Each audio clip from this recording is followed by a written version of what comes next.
नमस्कार दोस्तों, इंडिया की सबसे बड़ी ऑनलाइन प्लेटफॉर्म अनअकैडमी पर आपका हार्दिक स्वागत और अभिनंदन। आज हम अंतर्राष्ट्रीय संबंधों की इस क्लास में एक इम्पोर्टेंट संगठन को पढ़ने के लिए जा रहे हैं जिसका नाम है NATO. North Atlantic Treaty Organisation के नाम से ये प्रसिद्ध है और वर्तमान में इसलिए चर्चा में है कि एक तो वर्ष 2019 में इसका 30वां मेंबर जो है वो बेसिकली मैसिडोनिया बना है।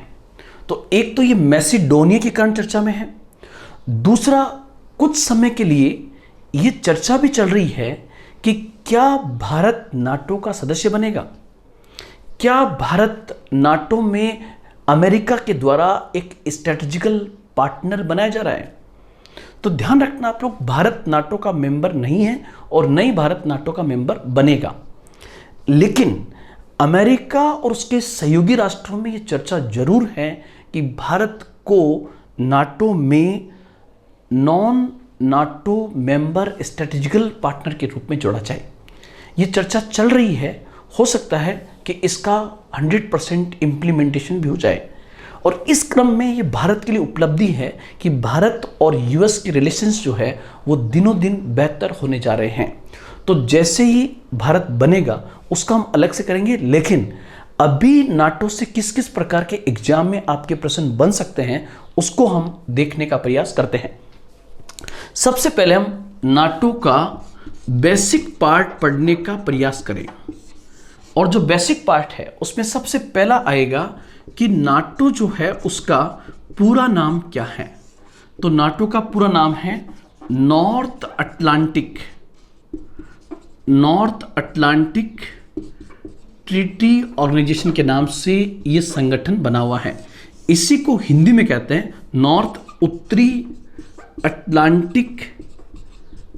उत्तरी अटलांटिक संधि संगठन।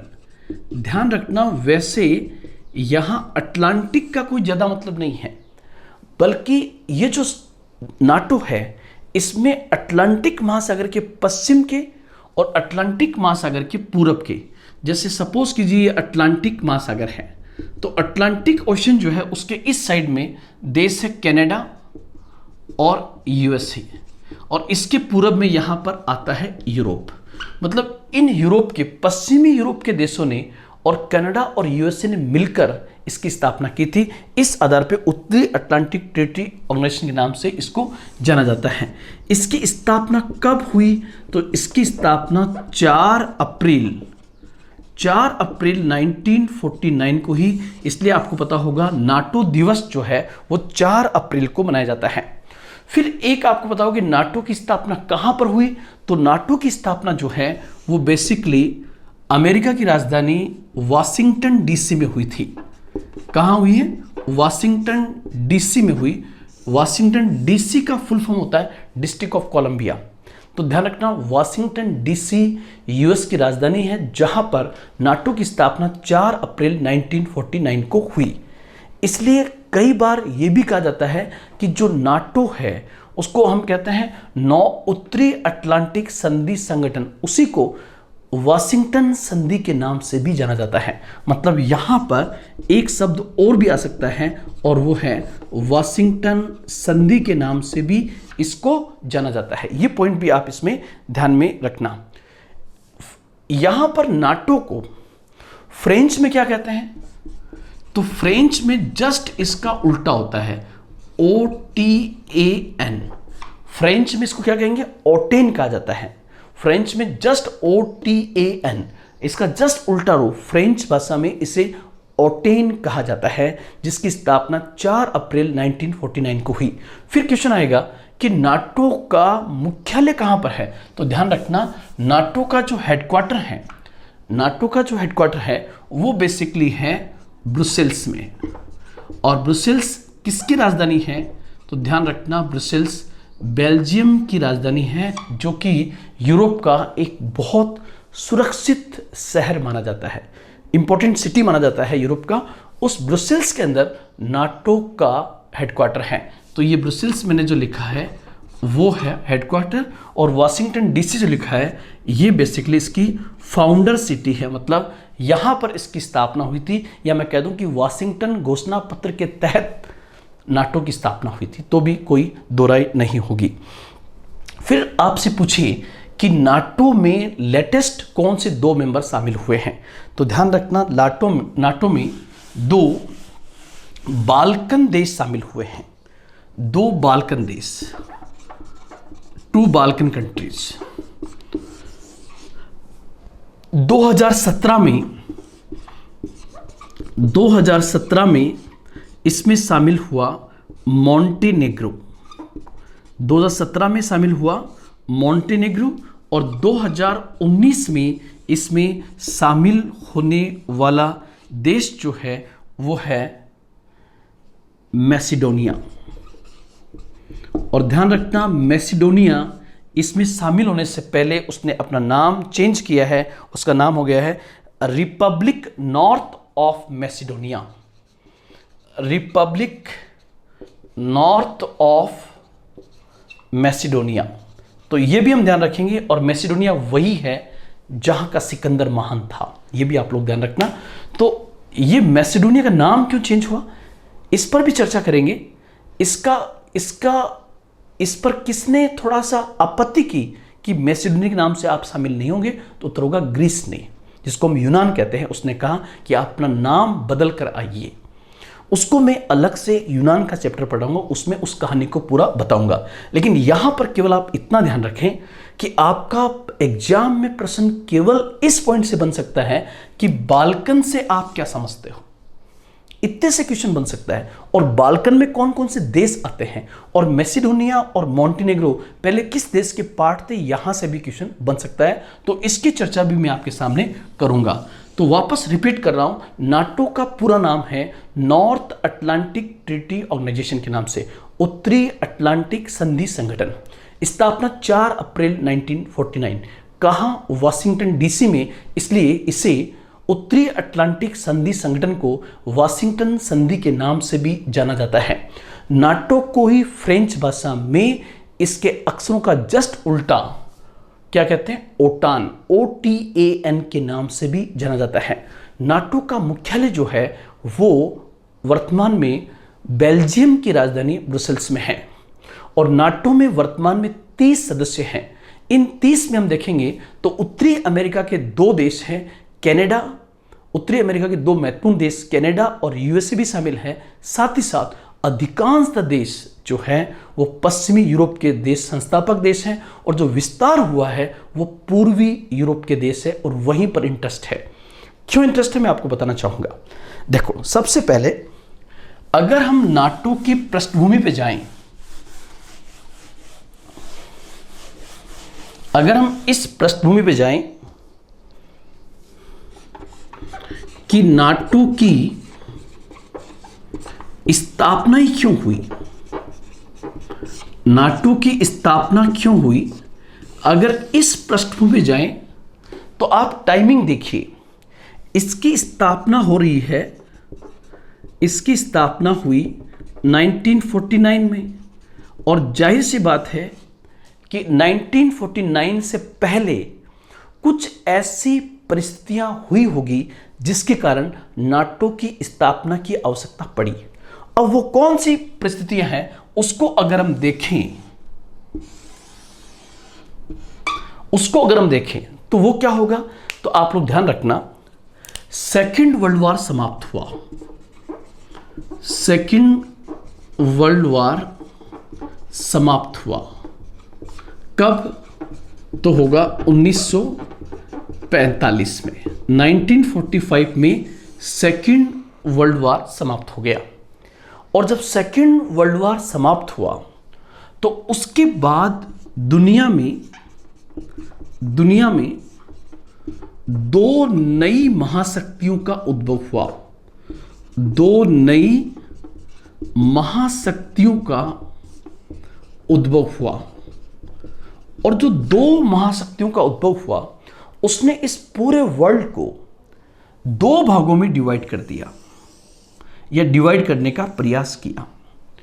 अब उन्हीं 2 शक्तियों को हम कहते हैं, एक को अमेरिका यूएसए और अमेरिका जो एक नई शक्ति बना 1945 के बाद, ये उस समय पूरी दुनिया में पूंजीवादी गुट का नेतृत्व कर रहा था और ये चाहता था कि अफ्रीका और एशिया और यूरोप के जो नव स्वतंत्र देश है वो नव स्वतंत्र देश पूंजीवादी बने, या जो पूंजीवादी देश है वो पूंजीवादी देशों का संरक्षण हो।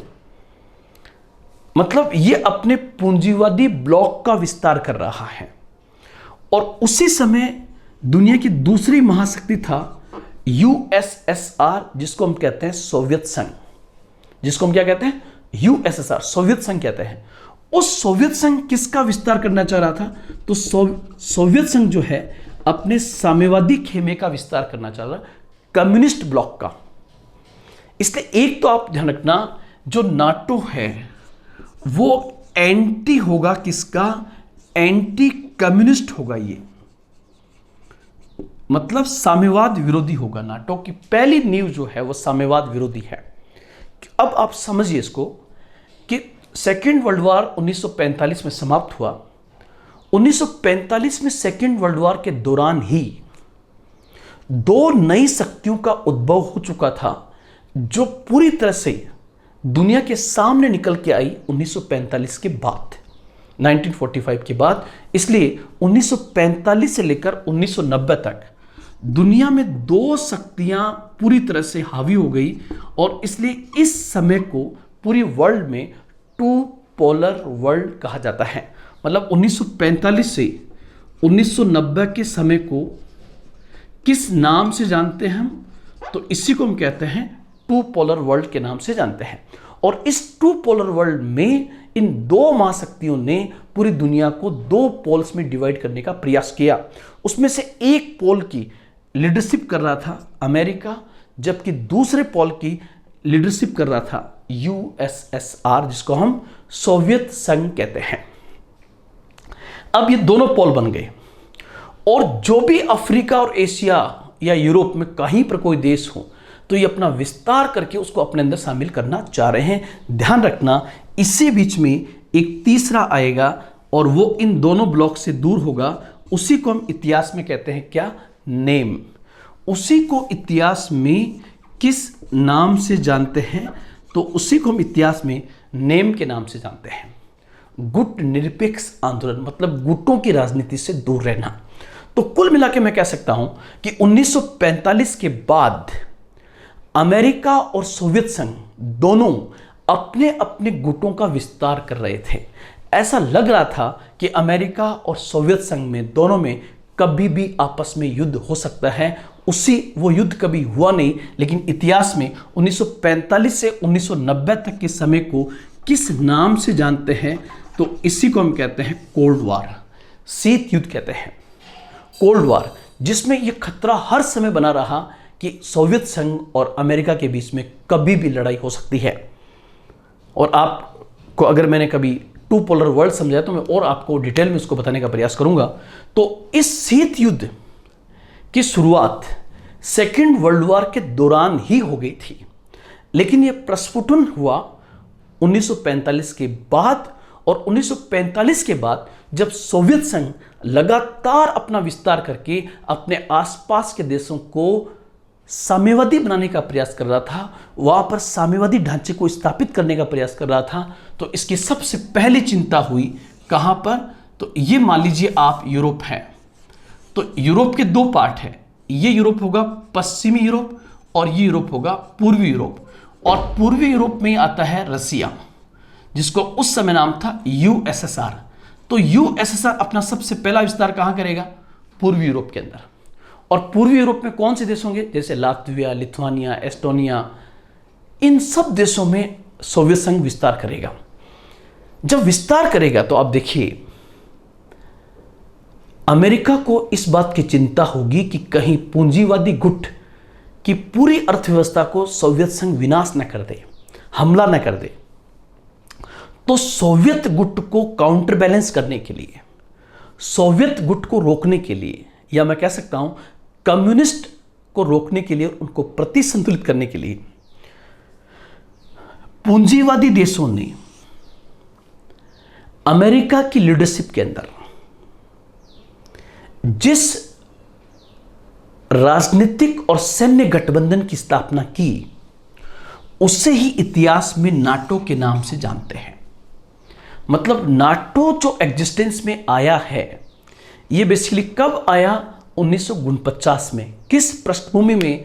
जब दुनिया दो पोल्स में बटी हुई थी या बंट रही थी, जिसको हम यूएसए और यूएसएसआर कहते हैं। उस समय पूंजीवादी गुट ने अमेरिका के नेतृत्व में साम्यवाद को रोकने के लिए या साम्यवाद के विस्तार को रोकने के लिए, उसको प्रतिसंतुलित करने के लिए जिस राजनीतिक और सैन्य गठबंधन की स्थापना की, उसे इतिहास में नाटो के नाम से जाना जाता है।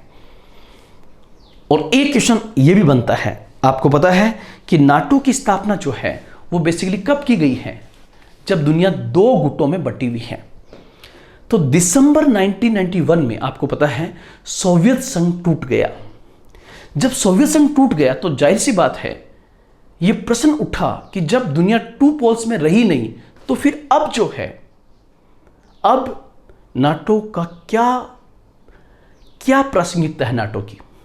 क्योंकि नाटो की स्थापना तो उस समय की गई थी ताकि साम्यवाद के विस्तार को रोक सकें, यूएसएसआर को रोक सके। जब यूएसएसआर का खुद का ही विघटन दिसंबर 1991 में हो गया, तो क्या दिसंबर 1991 के बाद नाटो की कोई इंपॉर्टेंस है? तो ध्यान रखना, यस, दिसंबर 1991 तक तो नाटो का मेन ऑब्जेक्ट था साम्यवाद के प्रसार को रोकना। लेकिन 1990 के बाद इसने अपना एक स्ट्रेटेजिकल पॉइंट बनाया है कि जो नाटो के मेंबर है, जो अलायंस के मेंबर हैं, उन अलायंस के मेंबर पर किसी प्रकार का हमला ना हो, टेररिज्म के खिलाफ, आतंकवाद के खिलाफ वैश्विक अभियान चलाया जाए, साइबर क्राइम को रोका जाए। इसलिए आज वैश्विक विश्व में जो नए नए चैलेंजेज हैं, उसका सामना करने में नाटो निश्चित रूप से अपना अहम रोल अदा कर रहा है। मतलब बदलते परिवेश के साथ इसने अपना परिवेश बदला है। अब कुछ चीजें और हम देखें तो उसमें आएगा कि आपसे क्वेश्चन ये पूछे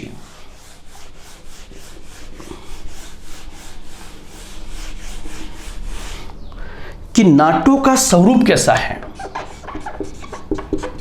नेचर ऑफ नाटो।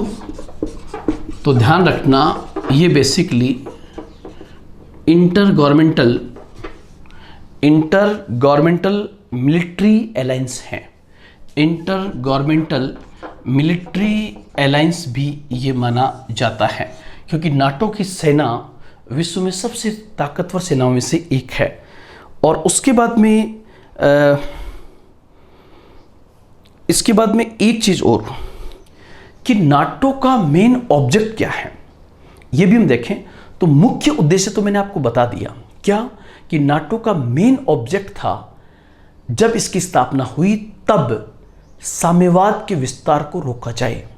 लेकिन इसके साथ साथ कुछ इसके जो इंपॉर्टेंट प्रिंसिपल्स थे जिनके माध्यम से इसका उद्देश्य भी झलकता है, वो उद्देश्य मैं आपको बताना चाहूंगा। नंबर 1, इसका जो नाटो है, ये नाटो बेसिकली, नाटो जो है ये एक पॉलिटिकल एंड मिलिट्री अलायंस है, और इस नाते ये राजनीतिक और सैन्य सहयोग तो करेगा ही करेगा, इसके साथ साथ इस माध्यम से इसका एक बड़ा ऑब्जेक्ट है कि लोकतांत्रिक मूल्यों को बनाए रखना, कि डेमोक्रेटिक वैल्यूज जो है मूल्यों को बनाए रखना। और दूसरा, विवादों का शांतिपूर्ण तरीके से समाधान किया जाए। विवादों का शांतिपूर्ण तरीके से विवाद समाधान किया जाए। दूसरा जो है वो है, आप लोग ध्यान रखना, कलेक्टिव डिफेंस। कलेक्टिव डिफेंस का मतलब क्या होगा? सामूहिक सुरक्षा। और सामूहिक सुरक्षा का मतलब क्या होगा? कलेक्टिव डिफेंस का मतलब क्या होगा? Attack against one equals to attack against all. इस सिद्धांत पर नाटो काम करता है। Attack against one equals to attack against all. मतलब क्या हुआ, यदि नाटो के किसी एक सदस्य राष्ट्र पर किसी प्रकार का एक हमला हुआ तो वह हमला सभी पर माना जाएगा और उस एक की सुरक्षा के लिए सब एक साथ उसके पक्ष में आएंगी। तो हो जाएगा कलेक्टिव डिफेंस, सामूहिक सुरक्षा की भावना यहां पर सबसे अहम है। जैसे अगर सोवियत संघ किसी एक पर हमला करता तो सब पर माना जाएगा और सब के सब उसका सामना करेंगे। तो यहां पर ये प्रिंसिपल कौन सा काम कर रहा है, attack against one equals to attack against all. NATO के किसी एक सदस्य पर किया गया हमला नाटो के सभी सदस्य राष्ट्रों पर माना जाएगा, अतः उसका सामना नाटो देश मिलकर करेंगे और उस जिस देश पर हमला हुआ है उसकी सुरक्षा करेंगे। तो ये पॉइंट भी आप लोग ध्यान रखना। तीसरा जो है, तीसरा पॉइंट और भी इंपॉर्टेंट है और वो है ट्रांस अटलांटिक लिंक स्टैब्लिश करना।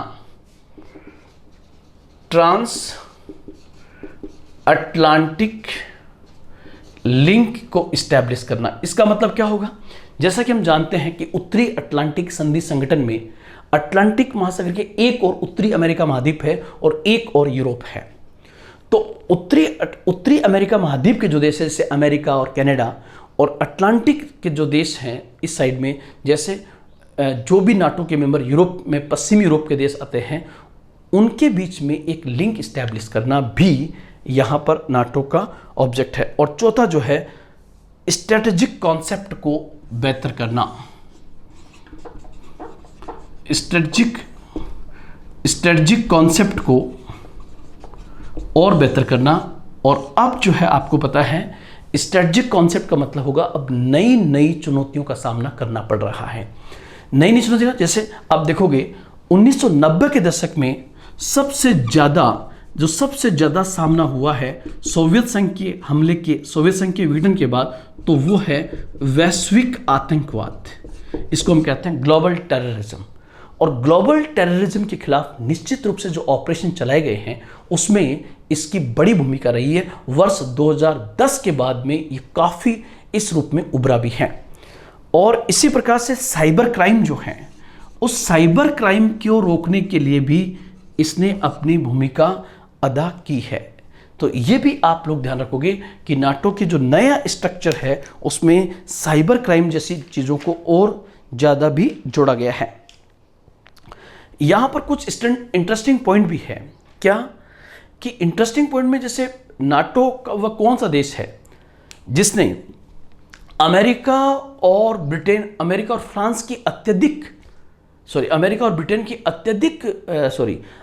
और पश्चिमी यूरोप के कुछ देशों की अत्यधिक हस्तक्षेप के कारण उसने नाटो को छोड़ दिया। उत्तर होगा फ्रांस ने 1996 में विड्रॉ कर लिया था नाटो से, लेकिन फ्रांस ने 2009 में वापस रीजॉइन कर लिया। मतलब वापस फ्रांस जो है आज की तारीख में नाटो में शामिल है। अब इसके अलावा आपसे पूछे कि नाटो के अन्य उद्देश्य क्या हैं, तो अंतर्राष्ट्रीय शांति एवं सुरक्षा को बनाए रखना, इंटरनेशनल पीस एंड सिक्योरिटी, और अपने जो मेंबर देश हैं उनकी सेफगार्ड फ्रीडम और सिक्योरिटी, उनकी सुरक्षा और स्वतंत्रता को बनाए रखना भी नाटो के ऑब्जेक्ट में शामिल है।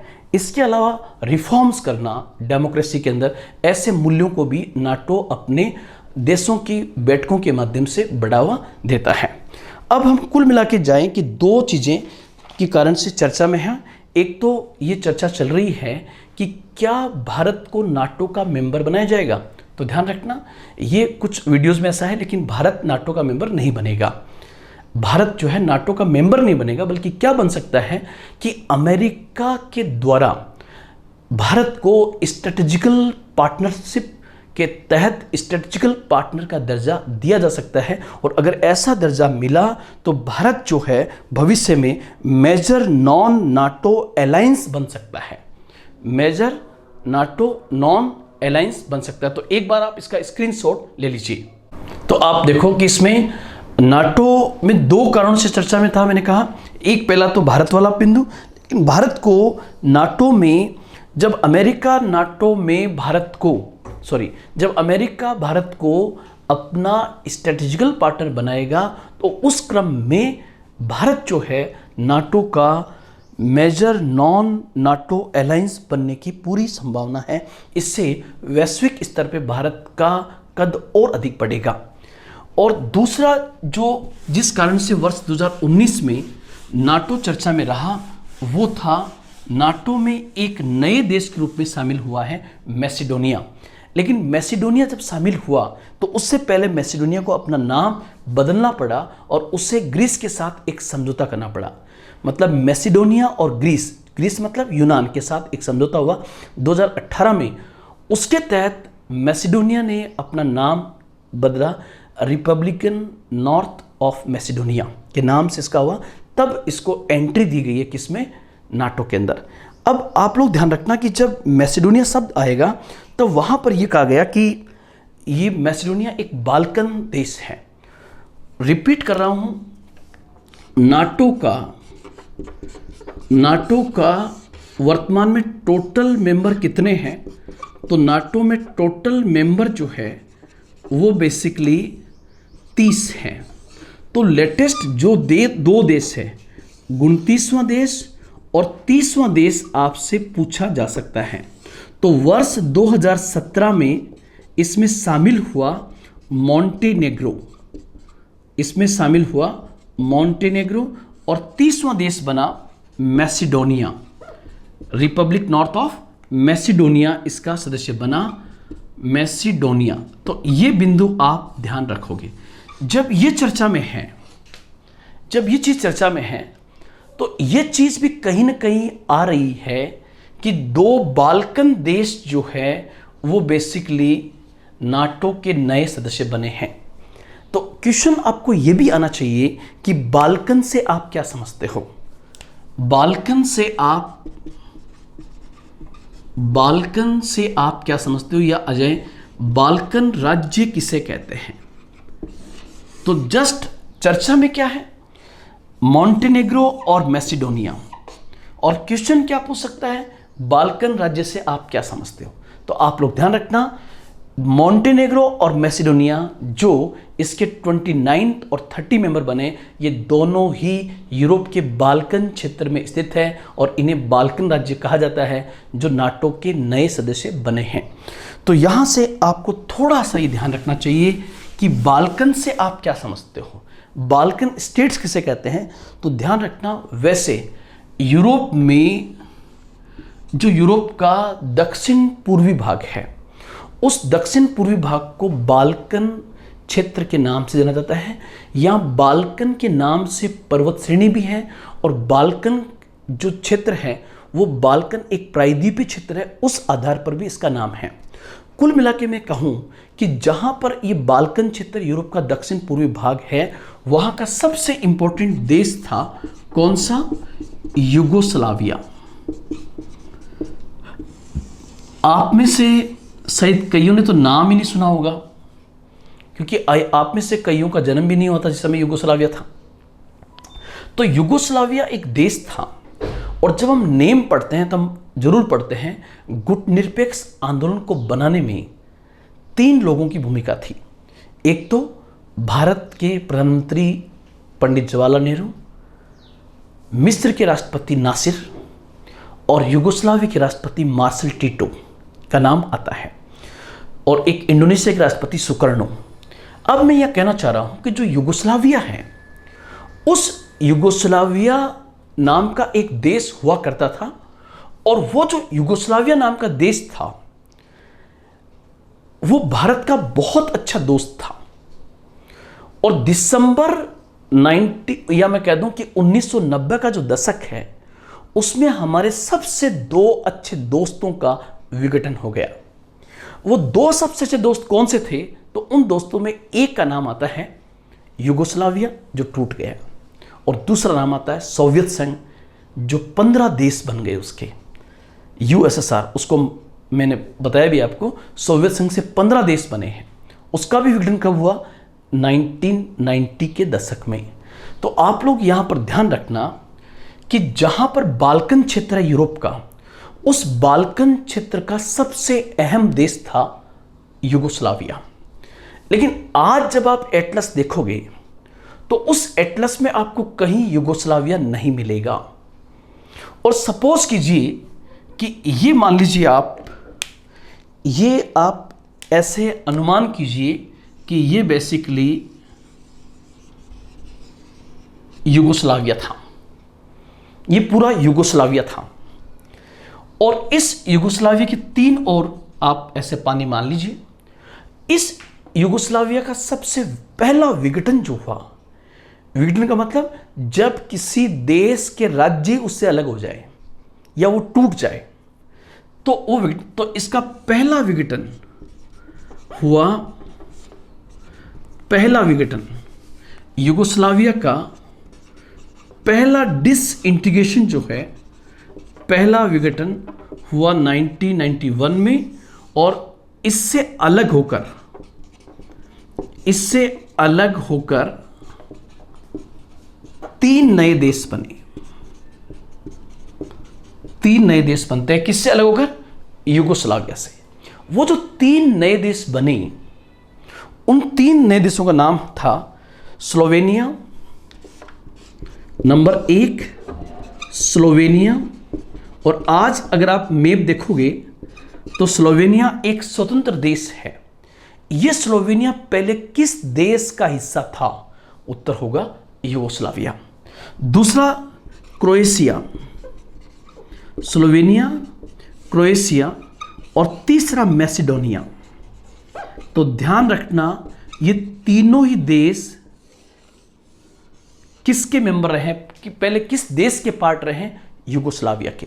आज की तारीख में ये तीन स्वतंत्र देश है। ये तीन स्वतंत्र देश किससे अलग होकर बने? तो उत्तर होगा युगोस्लाविया से। फिर आप देखिए, मतलब इस युगोस्लाविया के तीन भाग इससे अलग होके नए देश बन गए। कोई बात नहीं, यहां तक रुक जाता तो भी ठीक था, लेकिन जस्ट इसके एक साल बाद 1992 में युगोस्लाविया का फिर विघटन हुआ और एक नया देश और बना जो युगोस्लाविया का पार्ट था, बोस्निया हर्जागोविना।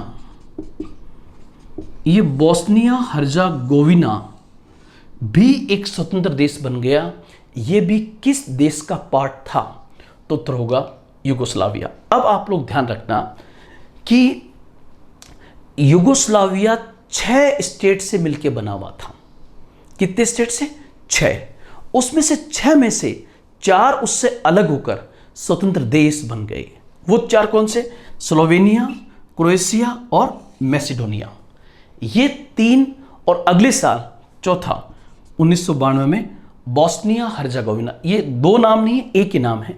बोस्निया हर्जागोविना भी युगोस्लाविया से अलग होकर एक स्वतंत्र देश बन गया। अतः 1992 में 2 ही देश रह गए। 2 ही देश रह गए। 1992 में युगोस्लाविया में केवल 2 देश रह गए। अब वो 2 देश कौन से थे? तो वो 2 देश जो थे वो 2 स्टेट बच गए। एक का नाम था सर्बिया। एक का नाम क्या था? सर्बिया।